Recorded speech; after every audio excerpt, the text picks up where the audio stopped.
back and I am here to make your physics more easier and simple.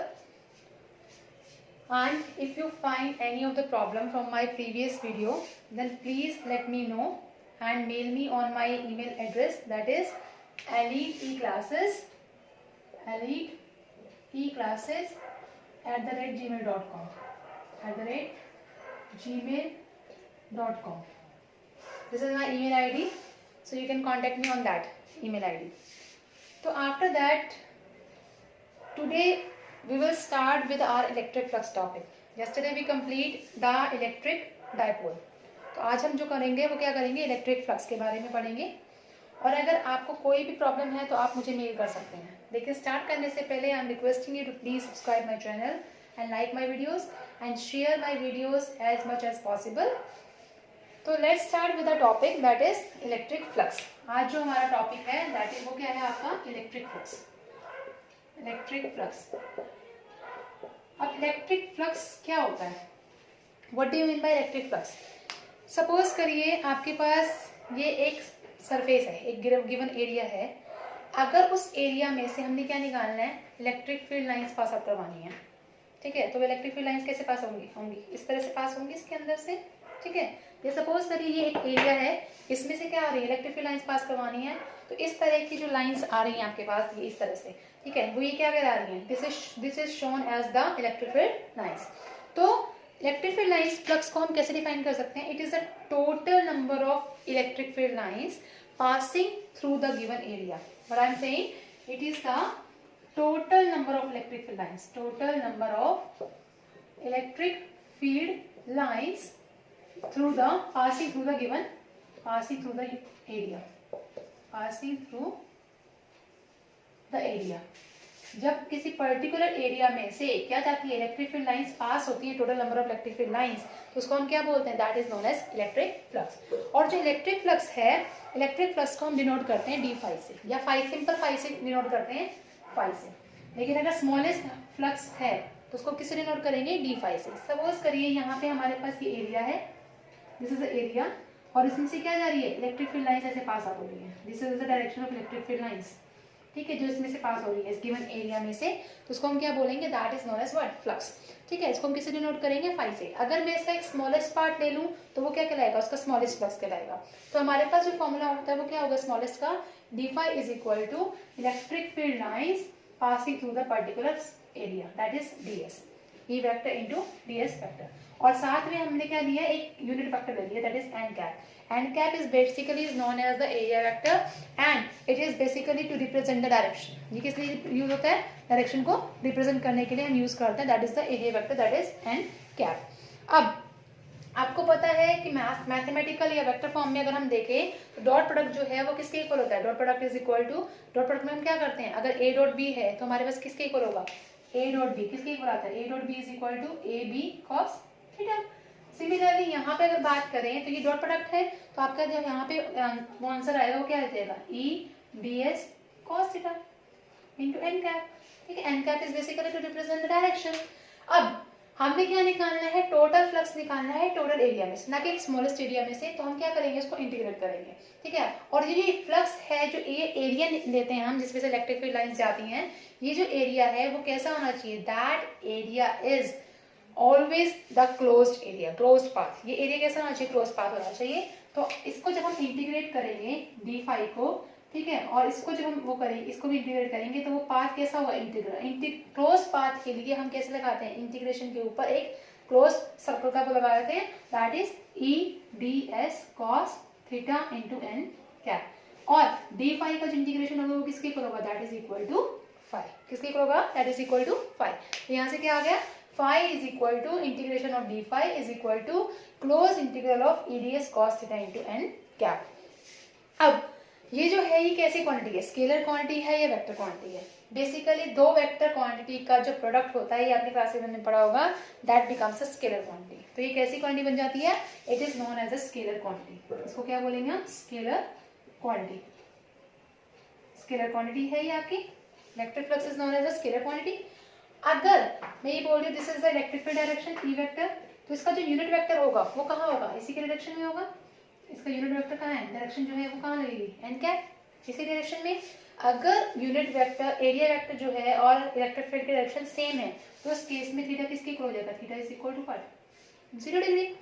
Theta किसके equal होगा, 0 degree के। यहाँ से हम निकाल सकते हैं phi is equal to E D S cos 0, E D S cos 0, ठीक है। कॉस 0 किसके इक्वल हो गया, 1 के इक्वल हो गया, तो आपके पास किसके इक्वल हो गया, ई इंटू डी एस। तो फाई किसके इक्वल आ गया आपके पास, ई इंटू डी एस। यहाँ तक कोई प्रॉब्लम, ओके।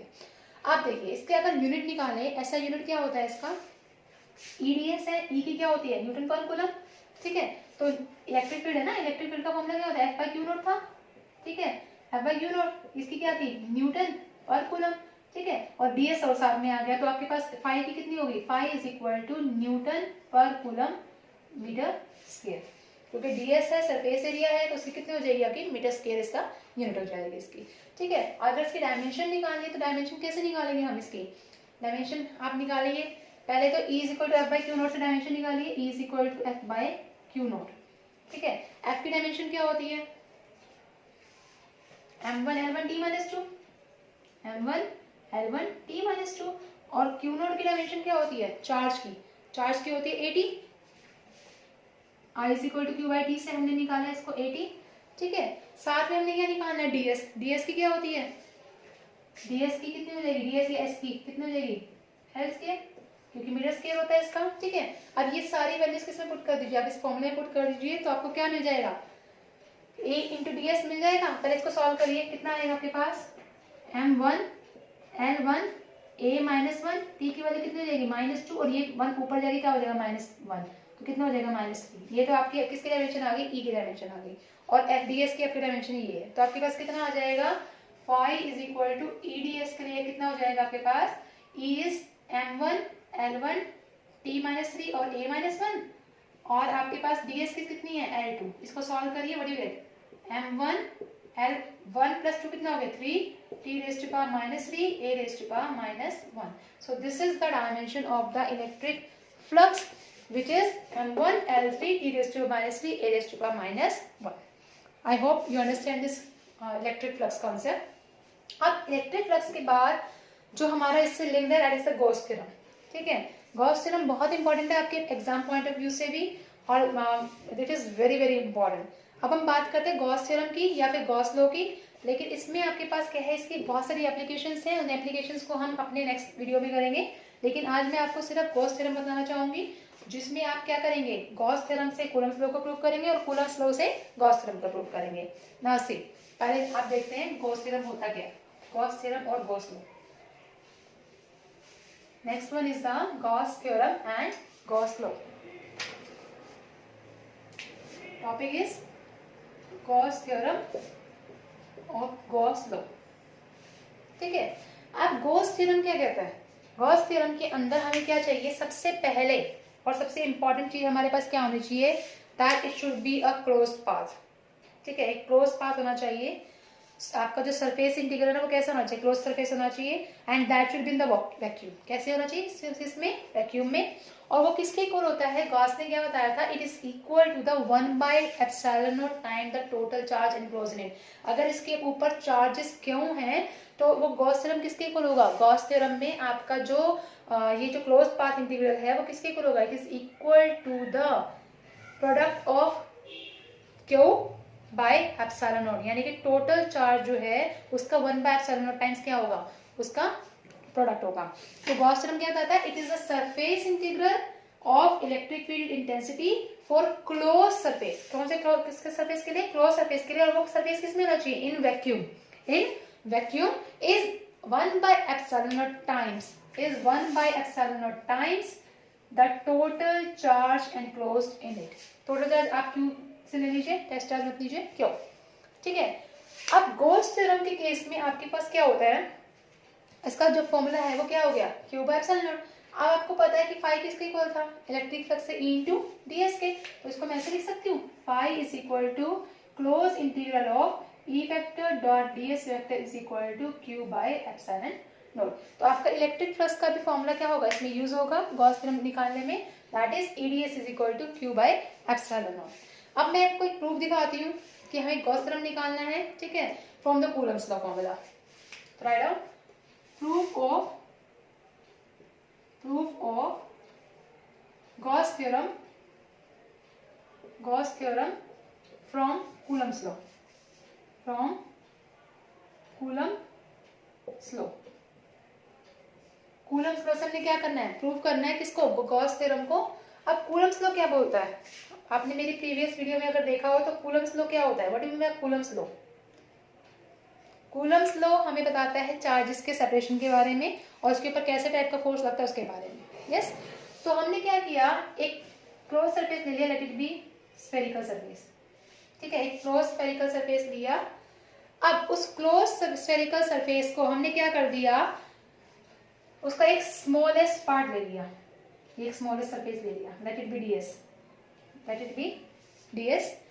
चार्ज जो है यहाँ सिचुएटेड है इसके सेंटर पे, क्यू नॉट नहीं, क्यू ले लीजिए आप, पॉइंट है तो उसका गॉसियन सरफेस क्या हो जाएगा, सर्कल हो जाएगा। किसी भी पॉइंट का गॉसियन सरफेस कैसे देंगे, सर्कल। अगर एक लीनियर लाइन है तो उसका कैसे होगा, दैट इज अ सिलिंड्रिकल। ये मैं आगे बताऊंगी आपको, ठीक है। तो हमने क्या किया, इस केस में एक पॉइंट चार्ज लिया, उसका गॉसियन सरफेस कैसा है, क्लोज्ड इंटीग्रल पाथ है, दैट इज स्फीयर। उसका एक स्मॉलेस्ट पार्ट ले लिया, लेट इट बी डीएस, ठीक है। आपको पता है कि प्लस चार्ज की वजह से इलेक्ट्रिक डायरेक्शन कहाँ होती है, बाहर की डायरेक्शन में लगती है, ये होगी इलेक्ट्रिक डायरेक्शन की डायरेक्शन, ई वेक्टर। और अगर मैं इसको नॉर्मल वेक्टर, अभी है इसका नॉर्मल वेक्टर भी कहाँ हुआ, परपेंडिकुलरली आउटसाइड, तो ये हमने बता दिया दैट इज एन कैप। ये नॉर्मल एरिया वेक्टर जो है हमारे पास एन कैप हो गया, ठीक है। अब कूलम्स लॉ से हमें पता है फॉर्मूला क्या होता है, F is equal to 1/4πε0 Q0/r²। ये आपका फॉर्मूला होता है किससे, कूलम्स लॉ से। और इलेक्ट्रिक फील्ड इंटेंसिटी क्या होती है आपको ये भी पता है, E is equal to F/Q0। हमने निकालना क्या है, अभी इलेक्ट्रिक फील्ड निकालेंगे, देखिए कैसे निकालेंगे। इस F की वैल्यू इसमें पुट कर दीजिए, क्या आएगा 1/4πε0 Q0/r²। Q0 से Q0 क्या हो गया, कैंसिल आउट, क्या रहेगा आपके पास 1/4πε0 इंटू r², और यहाँ आ गया Q। यहाँ तक एनी प्रॉब्लम, ओके। तो आपके पास E आ गया, E is equal to this. अब हमें पता है इलेक्ट्रिक फ्लक्स या गॉस थ्योरम क्या बताता है कि phi is equal to close integral of EDS is equal to Q/ε0, ठीक है। तो हमने क्या बोला कि जो फाई है वो किसके इक्वल है, close integral of E dot ds vector, ठीक है। अगर डॉट प्रोडक्ट है तो हमारे पास क्या होगा, इसके अंदर cos थीटा आएगा, तो हमने ले लिया E ds cos theta, E ds cos theta. अब यहाँ से देखिए, अगर इलेक्ट्रिक फील्ड भी इस डायरेक्शन में है, नॉर्मल वेक्टर यूनिट वेक्टर भी इस डायरेक्शन में है, मींस एरिया वेक्टर, तो इट मींस यहाँ पे थीटा कितना हो जाएगा इसका 0, क्योंकि दोनों सेम डायरेक्शन में है, तो थीटा क्या हो गया 0 हो गया। तो यहाँ पे हम क्या करेंगे, put theta is equal to 0। हमने क्या कर दिया, थीटा को 0 पुट कर दिया। अब जब थीटा को 0 पुट करेंगे तो हमारे पास क्या आएगा, phi is equal to close integral of EDS, क्योंकि cos 0 तो क्या हो गया आपका, cos 0 is equal to 1, cos 0 क्या रहेगा आपके पास 1। तो इट मीन्स यहाँ से हमारे पास हो गया E इंटू डी एस, तो यहाँ से मैं क्या कर सकती हूँ, E को बाहर और अंदर क्या आ गया आपके पास D S, E D S, okay. अब E की वैल्यू कितनी आई थी हमारे पास कूलम्स लॉ से, इलेक्ट्रिक फील्ड डेंसिटी के फॉर्मूले से ये, तो इसमें वैल्यू पुट करिए 1/Q/4πε0 इंटू r², ठीक है, into close integral of ds। अब किसी भी स्फीयर का जो सरफेस एरिया होता है वो किसका होता है 4πr²। यहाँ क्या आ गया Q/4πε0 इंटू r², और ये सरफेस एरिया कितना हो गया 4πr²। 4π से 4π कैंसिल, r² से r² कैंसिल, ठीक है। आपके पास किसके इक्वल आ गया, that is equal to Q/ε0। It means हमने स्टार्टिंग किससे की थी, कूलम्स लॉ से स्टार्ट किया, और एंडिंग कहाँ पे आ गए हम, गॉस थ्योरम पे, क्योंकि गॉस थ्योरम ने क्या कहा था, that close integral is equal to the 1/ε0 time the total charge enclosed in it. Okay, I hope कि आपको यहाँ तक समझ आया होगा। अब इसी को हमने क्या करना है, गॉस थ्योरम से हमने कूलम्स लॉ को प्रूव करना है, सेम, ठीक है। From the Gauss theorem we have to prove the Coulomb's law. देखिए अब कैसे करेंगे हम प्रूव।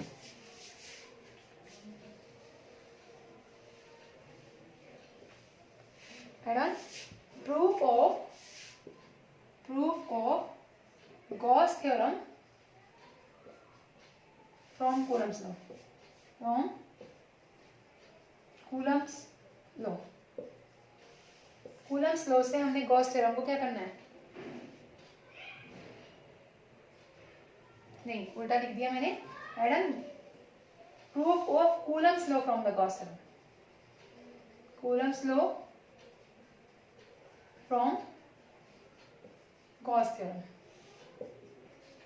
हमने क्या देखना है, प्रूफ निकालना है कूलम्स लॉ का, किससे, गॉस थ्योरम के कंपैरिजन। ओके, अब इसमें हमने पता है, अगेन हमने क्या लिया, एक चार्ज ले लिया, ठीक है, उसका जो गॉसियन सरफेस आएगा वो कैसा आएगा, स्फेरिकल आएगा, वो चार्ज कहाँ है, क्यू, ठीक है, इसका स्मॉलेस्ट पार्ट ले लिया, that is DS, DS part, यहां से यहां तक का डिस्टेंस उसका क्या है, आर, ठीक है। अब पॉजिटिव चार्ज की वजह से अगेन उसका इलेक्ट्रिक फील्ड कहाँ आएगा, बाहर, और यूनिट वेक्टर भी कहाँ रहेगा, सेम डायरेक्शन में रहेगा, अगेन थीटा क्या हो जाएगा आपका, जीरो हो जाएगा। तो हमने पता है कि फ्लक्स किसके इक्वल होता है, integral of E dot DS vector, और अगर इसको खोले तो कितना हो जाएगा, E DS cos theta, E DS cos theta, theta किसके इक्वल है, theta is equal to 0 degree.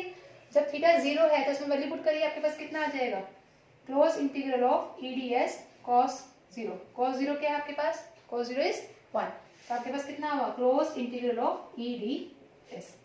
यहाँ तक एनी प्रॉब्लम, ठीक है, if you face any problem then please mail me out, ठीक है, और कमेंट मी आउट। तो यहाँ पे आ गया ई इंटू डी एस। अब मैं इसको क्या करती हूँ, बाहर निकाल लेती हूँ ई को, और डी एस को अंदर रख देते हैं। ओके, अब ये जो डी एस है किसके लिए है, एक स्फेरिकल पार्ट के लिए है, और सरफेस एरिया ऑफ स्फीयर क्या होता है, 4 पाई आर स्क्वायर, तो मैं इसको लिख सकती हूँ that ds is equal to 4 pi R square, ठीक है। तो फाई किसके इक्वल हो जाएगा, ये फाई किसके इक्वल हो जाएगा, e इंटू इसका कितना हो जाएगा, 4 पाई आर स्क्वायर। ओके, यहाँ तक आपको कोई प्रॉब्लम होनी नहीं चाहिए ऐसे, लेकिन फिर भी हो तो प्लीज आप बता दीजिएगा। देन आपको क्या करना है, इसके बाद कूलम्स लॉ को प्रूव करना है, ठीक है, गॉस थ्योरम से।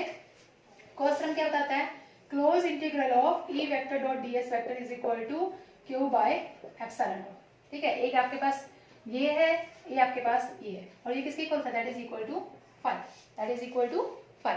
अब आप क्या करेंगे, इन दोनों को इक्वेट करेंगे, कंपेयर करेंगे, कहने का मतलब जब आप कंपेयर करेंगे तो आपके पास कितना आ जाएगा, e into 4 pi R square is equal to Q by epsilon naught, Q by epsilon naught, ठीक है। तो यहाँ से e कितना आ गया, e is equal to Q by 4 pi R square into epsilon not.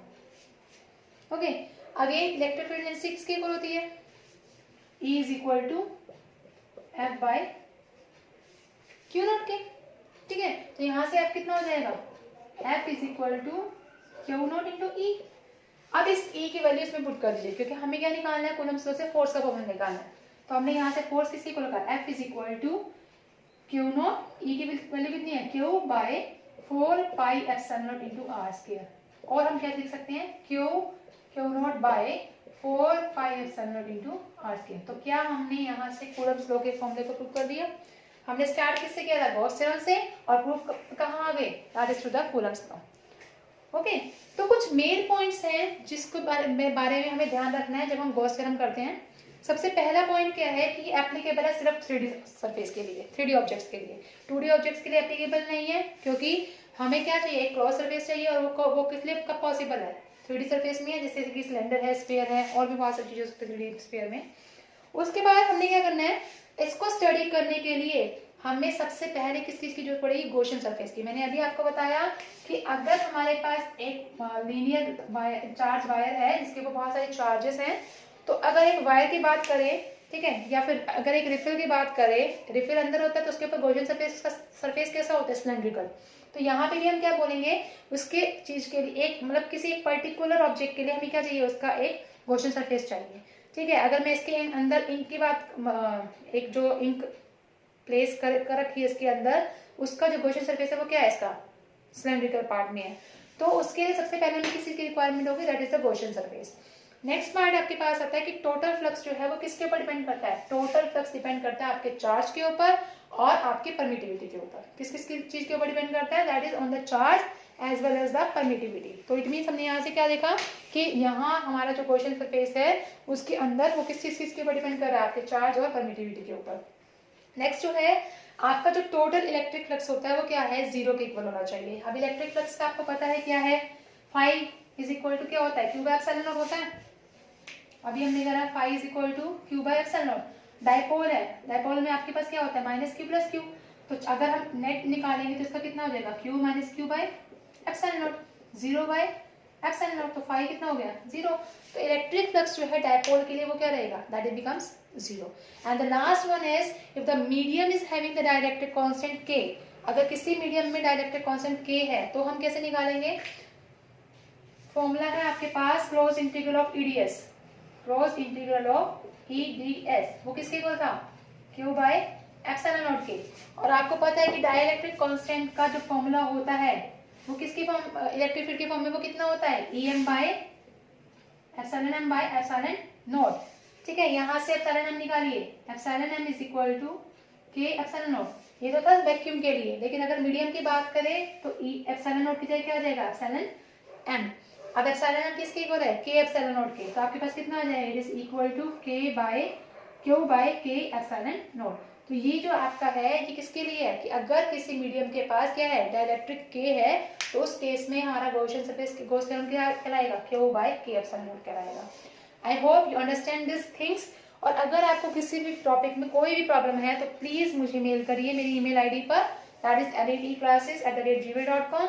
और प्लीज मैं जहां तक पॉसिबल हो सके मेरी वीडियोस को शेयर करिए, लाइक करिए and subscribe my channel, as well as be safe, stay at home. Thank you.